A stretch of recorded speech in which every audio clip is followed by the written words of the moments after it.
Okay, what this video is going to do is it's going to do your hypothesis testing for linear regression. So if you can find hype test for linear regression.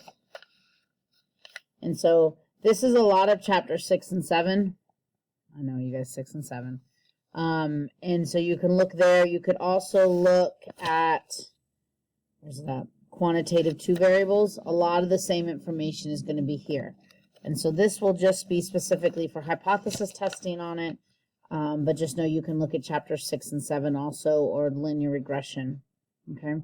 So for quantitative variables, what we're doing is we're testing for slope to see if there's an association.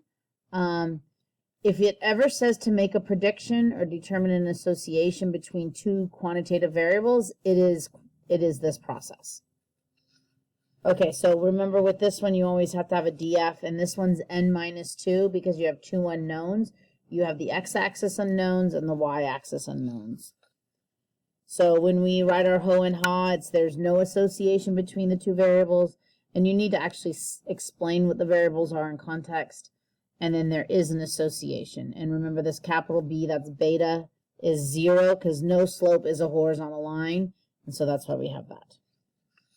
And then our conditions, remember, is it straight enough? Does the plot thicken? That's we don't want a tornado. Is it independent and random?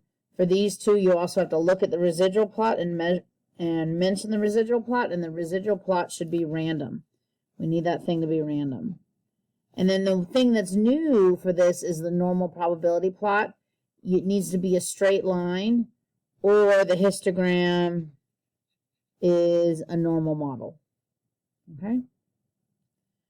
All right, then let's look at the next part. So you have to find the t-value sometimes. Sometimes it's going to give it to you, but sometimes it doesn't. And t-value is just, it's like your z-score. It's your t-score, how far away you are from the mean. So it's your slope minus 0, because the no association slope is 0, so it's always minus 0 because of the ho, divided by the SE of slope. And then your p-value, you use TCDF to find your t-value, and you remember times it by 2 because it's a not equal to, because your ha is not equal to. So when you use TCDF, find your p-value and you times it by 2. And then if you're given the data, you put it in L1 and L2, and you choose stat, go to test, and it's lin-reg test or interval. And it's a test or interval on slope. It depends on what it's asking, but it's going to be one of those 2 things.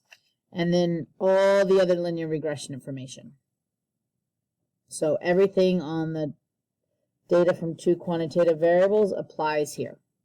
Okay? But the big thing here is remember that it's your ho is that there's no association, your ha is that it is. Sometimes it'll be a positive association, but that happens rarely. And same thing with negative association. But it's usually 0, not equal to 0, and then here's your processes.